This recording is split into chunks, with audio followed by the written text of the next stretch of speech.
existen 4 niveles de fe. Y entonces ahora vamos a estudiar sobre la fe y sus 4 niveles.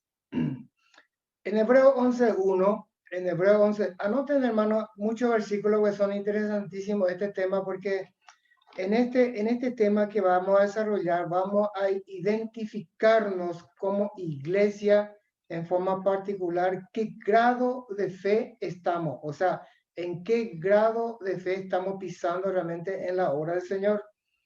En Hebreo 11:1, ustedes saben de memoria que la fe es la certeza de lo que se espera, la convicción de lo que no se ve. Ese es el tema de esta noche, ¿verdad? La fe y sus 4 niveles. Empezamos con el primer nivel. El primer nivel es no fe, no hay fe. Y vamos a decir una preguntita, ¿cómo un creyente no va a tener fe? No, es medio incoherente, no. Pero existe, hermano, y está en la Biblia. Entonces, el primer ítem tenemos no fe. Vamos a desarrollar. Le leo, hermano, eso está, la palabra no fe en un creyente es cuando el creyente es realista. Ninguna posibilidad de que el Señor pueda solucionar una situación. Y sucede, hermano. Muchas veces el creyente es realista, no se puede, no, y punto, ¿verdad? Pero no hay una posibilidad de que Dios pueda obrar o solucionar ese inconveniente. Le leo este versículo, o sea, esta palabra no fe está en Marcos 8, anoten, hermano, y lean otra vez en su casa. Marcos 8, Marcos capítulo 8, el versículo 1 al 3. Le leo, hermano. Marcos 8, del 1 al 3. Dice así: en aquellos días, como había una gran multitud y no tenían qué comer, Jesús llamó a sus discípulos y les dijo: tengo compasión de la gente, porque ya hace 3 días que están conmigo y no tienen qué comer. Y si los enviare en ayuna a sus casas, se desmayarán en el camino, pues algunos de ellos han venido de lejos. Usted conoce la historia, ¿verdad? Una multitud, casi similar el versículo de la hermana Miriam, que una multitud de gente querían carne, pero era imposible. Y muchas veces, hermano, el ser realista a la situación es lo que nos conduce a una incredulidad. Y ser incrédulo significa no tener fe. No le damos lugar, ninguna posibilidad de que Dios pueda obrar en esa situación. Ahora el versículo 4. Anoten y estudien esta noche en su casa. Versículo 4. Dice, sus discípulos le respondieron: ¿de dónde podrá alguien saciar de pan a estos aquí en el desierto? Fíjese, le leo otra vez el versículo 4. Sus discípulos le respondieron: ¿de dónde podrá alguien saciar de pan a esto aquí en el desierto? Los discípulos eran realistas, hermano. Eran muy realistas. Y al ser muy realista, le absorbió la incredulidad. Es más, esa incredulidad, ¿sabe qué es lo que pasó, hermano? Subestimaron la presencia de Jesús. Subestimaron la presencia de Jesús realmente, hermana.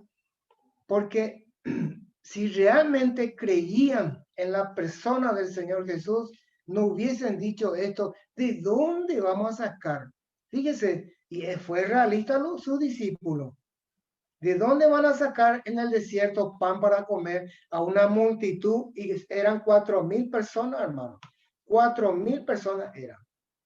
Y esas preguntas muchas veces nosotros también tenemos que hacer y medir un poco cuál es la situación nuestra, ser realista o depositar nuestra confianza única en la persona del Señor Jesús, hermano.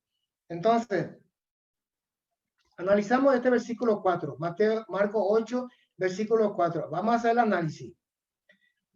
1. Para los discípulos la situación era muy difícil, muy grande, desesperante.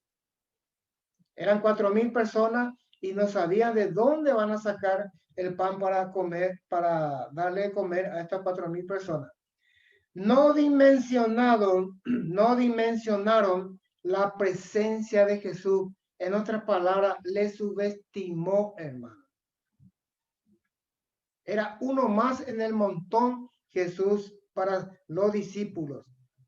No dimensionaron la presencia de Jesús que puede cambiar la situación conforme a su voluntad de la noche a la mañana. Dice en términos, cuando ustedes lean en su casa, este versículo 4 está en términos de interrogación. Y esa palabra interrogación significa una duda, una incredulidad, entre paréntesis, los discípulos no tenían fe, hermano.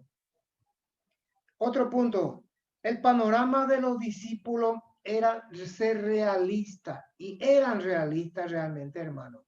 Porque si vamos a irnos a la lógica de dónde vamos a comprar pan en el desierto para alimentar a 4,000 personas, era imposible. Pero lo que pasa, hermano, que Jesús permitió esta acción que ocurriera para ver la realidad de la situación de estos discípulos, hermano. No dimensionaron la presencia de Jesús. No tenían fe en una palabra, no tenían fe. Además, hermano, cuando ustedes lean el versículo 4, fíjense nomás en términos de interrogación, un tono desesperante. Decía, ¿de dónde podrán alguien saciar de pan a esto aquí en el desierto? Era una respuesta totalmente, hermano, desesperante para esos discípulos. Jesús se estaba callando y mirando la actitud de su discípulo, hermano. Ahora bien, vamos a pasar otra vez a otra de la alimentación de 5,000 personas. Ahora de 4,000, ahora vamos a estudiar sobre los 5,000 personas. Siempre en el tema de no fe, hermano. Ser realista, no fe. Vamos a leer San Juan capítulo 6, versículo... San Juan capítulo 6, versículo 1 al 7. Es similar a la historia, pero para poder determinar en qué parte estamos parados en cuanto a la fe. Le leo, hermano, así rápidamente. La alimentación de los 5,000 dice acá. En San Juan capítulo 6, versículo 1 al 7. Después de esto, Jesús fue al otro lado del mar de Galilea, el de Tiberias, y le seguía gran multitud porque veían las señales que hacía en los enfermos. Entonces subió Jesús a un monte y se sentó allí con sus discípulos. Y estaba cerca la Pascua, la fiesta de los judíos. Cuando alzó Jesús los ojos y vio que había venido a él gran multitud, dijo a Felipe, ¿de dónde compraremos pan para que coman esto? Fíjese en el versículo 5, hermano. Jesús le hace una pregunta a Felipe. Jesús le hace una pregunta a Felipe. Dice, ¿de dónde compraremos pan para que coman esto? Dice. Y en el versículo 6, pero aclara qué fue lo que pasó, pero esto decía para probarle, porque él sabía lo que había de hacer. Jesús sabe lo que tiene que hacer, hermano. Y muchas veces prueba esa situación a ver dónde estamos parados, hermano. El versículo 7, Felipe le respondió, fíjese, 200 denarios de pan no bastarían para que cada uno de ellos tomase un poco, dice. Es la misma cosa que en la iglesia de Villaliza estemos como 30 miembros y la hermana Mirta trae un pan y dice, va a decir en su mente, pero ¿cómo yo voy a repartir a 30 personas pedacito, migaja o algo? Va a decir. Y esa era la actitud de Felipe, hermano. Y Felipe, el apóstol Felipe, por si acaso ustedes no saben, el apóstol Felipe era considerado un apóstol incrédulo. Siempre fue incrédulo. Y en otra ocasión, cuando los hermanos me indiquen para predicar en el tema de Santa Cena, le voy a predicar sobre Jesús y el apóstol Felipe. Jesús y el apóstol Felipe. ¿Cómo Jesús se interesó en Felipe a que cambie de actitud de incredulidad? Esa es en otra ocasión cuando los hermanos me mencionan. En la Santa Cena voy a predicar esto, hermano, porque es tema de Santa Cena. Y fíjense nomás, Felipe, el apóstol Felipe, estamos hablando del apóstol Felipe, hermano, realmente era una persona incrédula. Y dice ahí, 200 denarios de pan no bastarían para que cada uno de ellos tomase un poco. ¿Qué fue lo que le pasó a Felipe en el versículo 7? Felipe no dimensionó la presencia de Jesús, hermano. Todavía no estaba creyendo. Aún con todo, él estaba sanando los enfermos, todos los milagros que Jesús hacía, y el apóstol Felipe todavía no estaba creyendo. Inclusive cuestionaba la pregunta de Jesús: ¿cómo 200 denarios vamos a comprar para alimentar a estas 5,000 personas? Y esa era la situación, hermano. Realmente ser realista a una situación, ninguna posibilidad en nuestro pensamiento de que Dios pueda obrar o solucionar un problema. Nosotros tenemos que dimensionar la presencia de Jesús en nuestro corazón y hacer que, de acuerdo y conforme a su voluntad, Él puede obrar o no obrar, hermano. ¿Se dan cuenta? No ser realista, más bien confiar en la persona del Señor Jesús, que Él puede cambiar la situación de la noche a la mañana, hermano. Entonces, el segundo ítem. Entonces, el primer ítem es no fe, hermano. Ya le di 2 ejemplos. Realmente ser realista no es cosa de creyente, hermano. El segundo ítem es poca fe. O sea, un poquitito más de lo que es no fe, poca fe. Le leo este capítulo, hermano. Está en Mateo. Anoten, hermano, estos versículos y lean otra vez en sus casas para ir interiorizándose un poco. Mateo 17, versículo 14 al 21. Mateo 17, 14 al 21. Dice así: cuando llegaron al gentío, vino a él un hombre que se arrodilló delante de él diciendo: Señor, ten misericordia de mi hijo, que es lunático y padece muchísimo, porque muchas veces cae en el juego y muchas en el agua. Y lo he traído a tu discípulo, pero no le han podido sanar. Respondiendo Jesús dijo: oh, generación incrédula y perversa, ¿hasta cuándo he de estar con vosotros? ¿Hasta cuándo he de soportar? Tráemelo acá. Y reprendió Jesús al demonio, el cual salió del muchacho, y éste quedó sano desde aquella hora. Viniendo entonces los discípulos a Jesús aparte, dijeron: ¿por qué nosotros no pudimos echarlo fuera?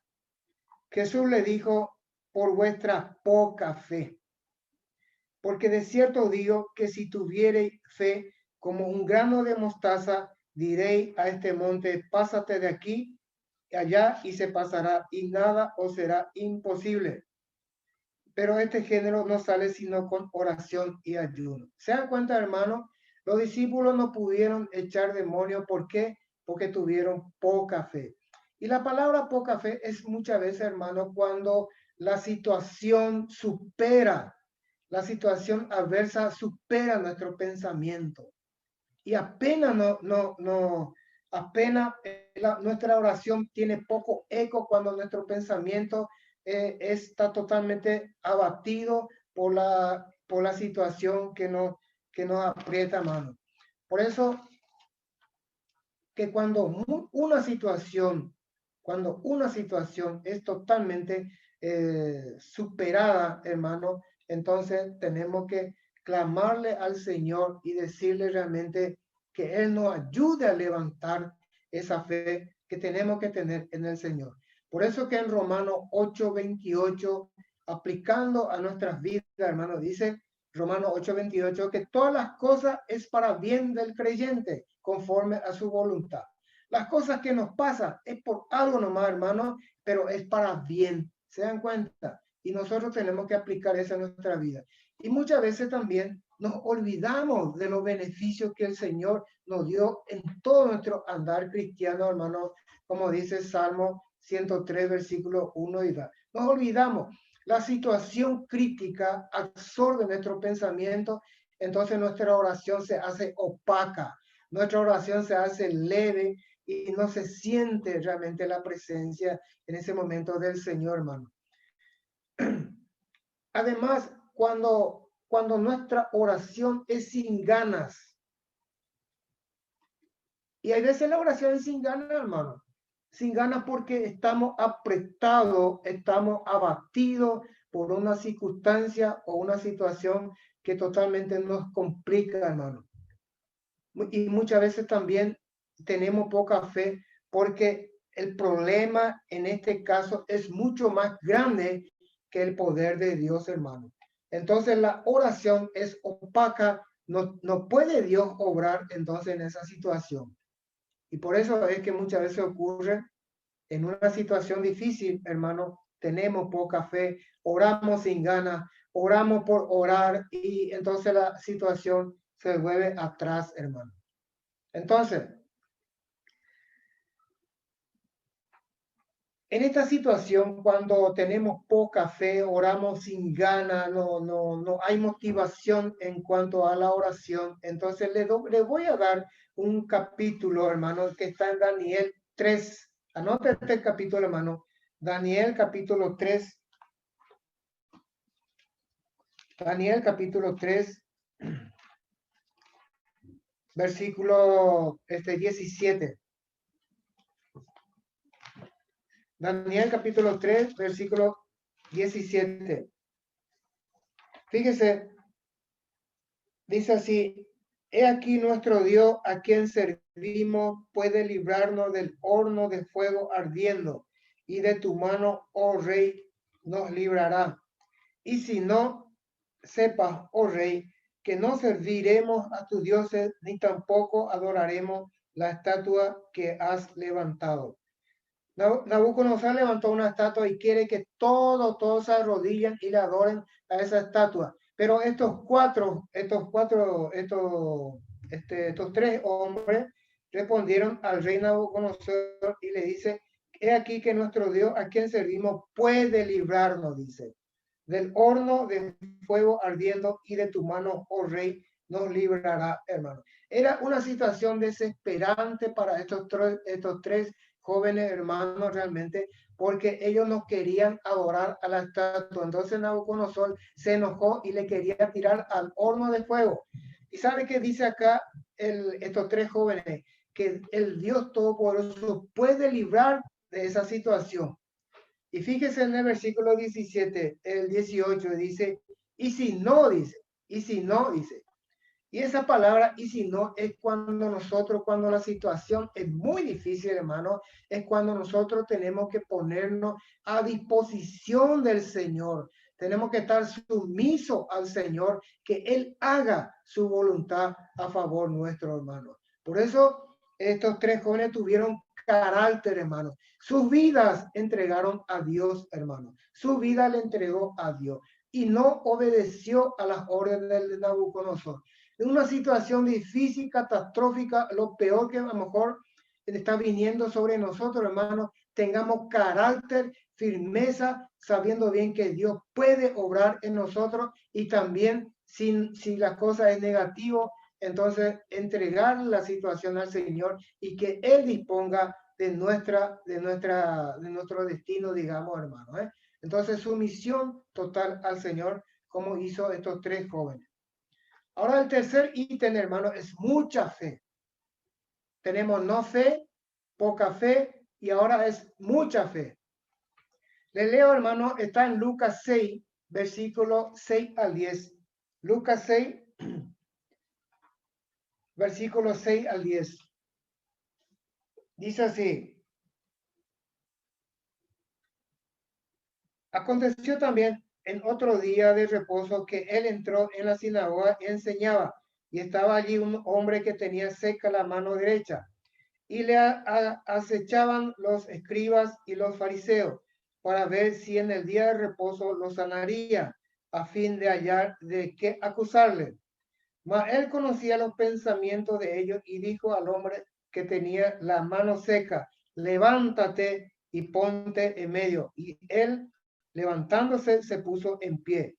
Entonces Jesús le dijo, os preguntaré una cosa, ¿es lícito en día de reposo hacer bien o hacer mal, salvar la vida o quitarla? Y mirándole a todo alrededor, dijo al hombre, extiende tu mano, y él lo hizo así y su mano fue restaurada.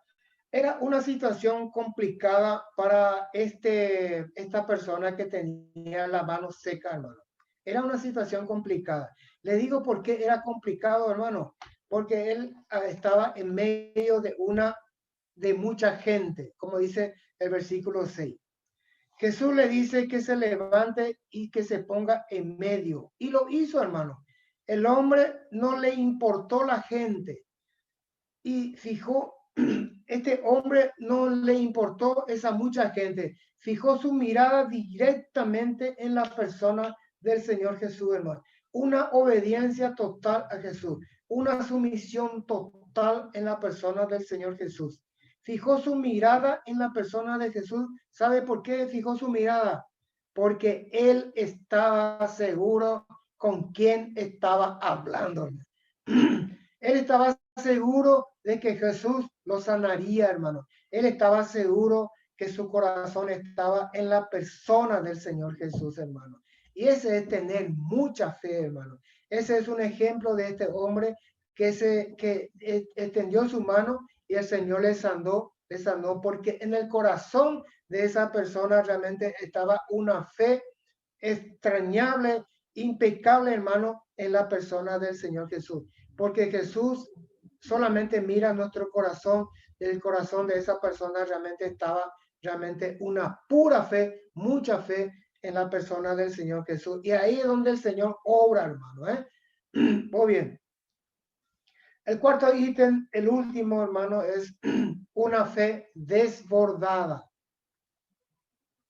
Una fe fuera de lugar, una fe implacable, una fe totalmente desbordada hacia la persona del Señor Jesús, hermano.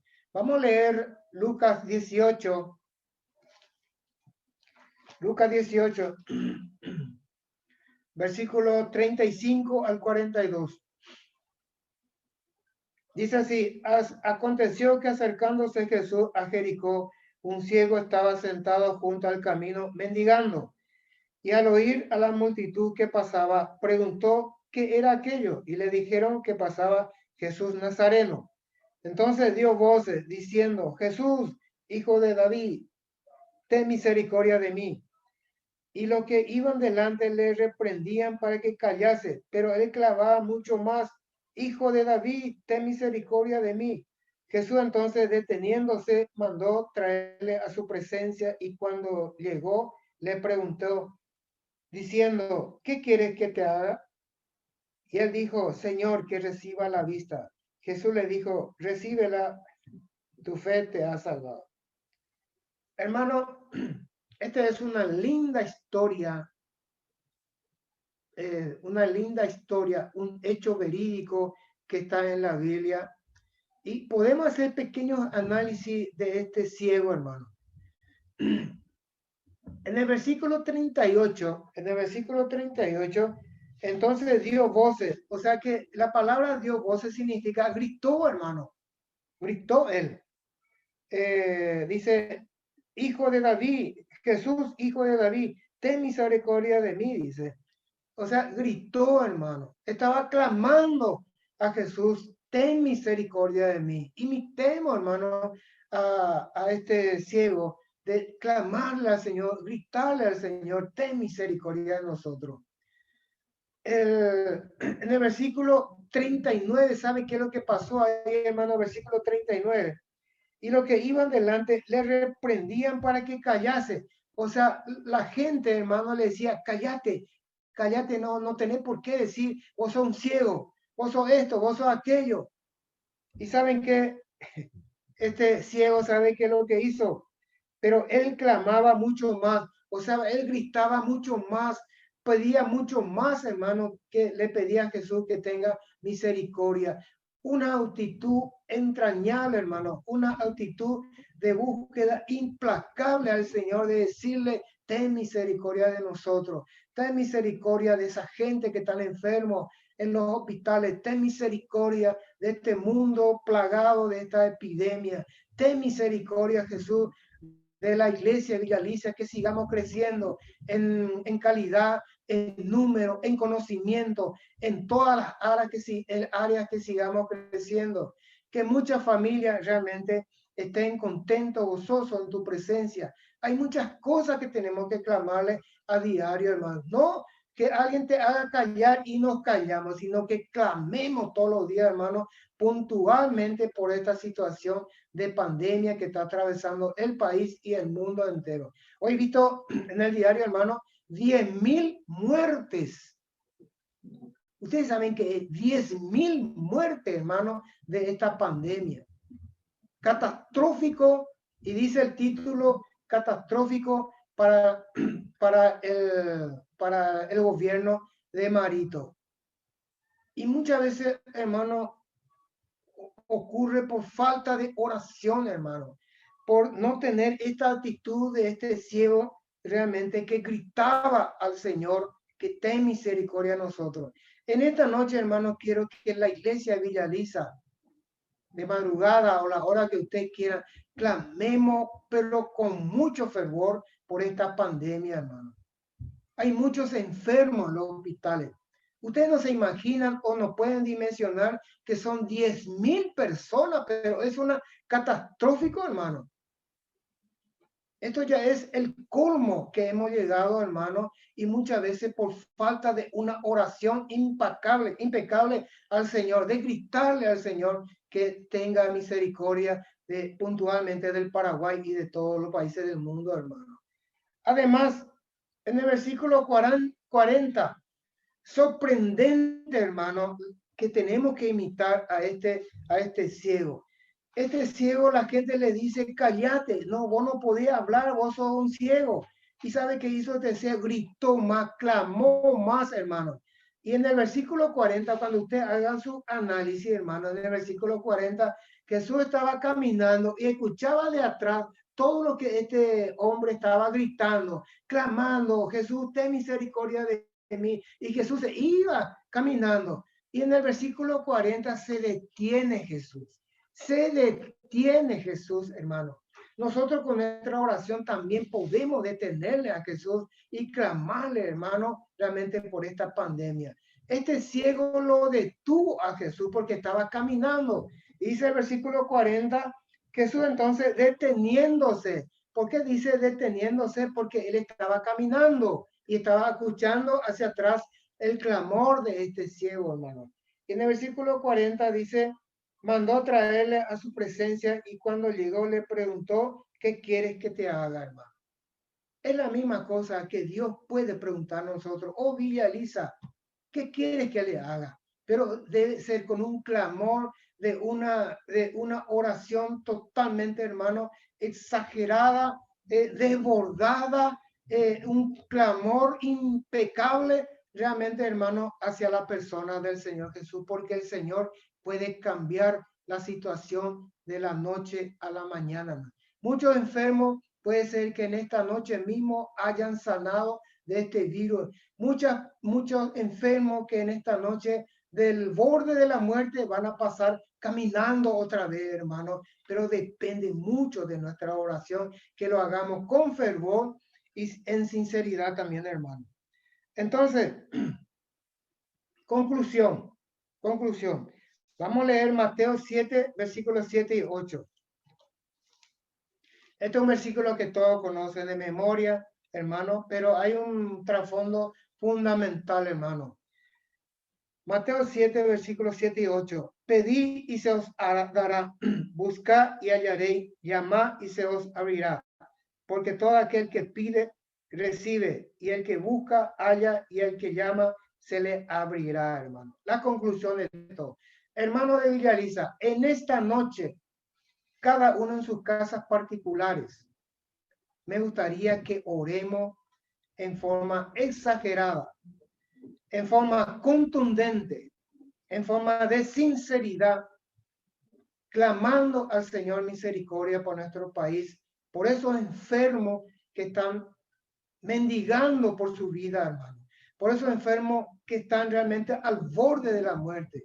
Por esos enfermos que realmente necesitan de Cristo, hermano. Vamos a clamarle al Señor. Por eso nuestro principio de esta noche y todos los días tiene que ser esto, hermano. Vamos a pedirle al Señor en oración realmente para que sane a este pueblo paraguayo. Vamos a buscarle al Señor implacablemente a partir de esta noche y todos los días, y también vamos a llamarle, pero vamos a gritarle al Señor que tenga misericordia de nosotros, hermano. Y el que el Señor bendiga su palabra, hermano.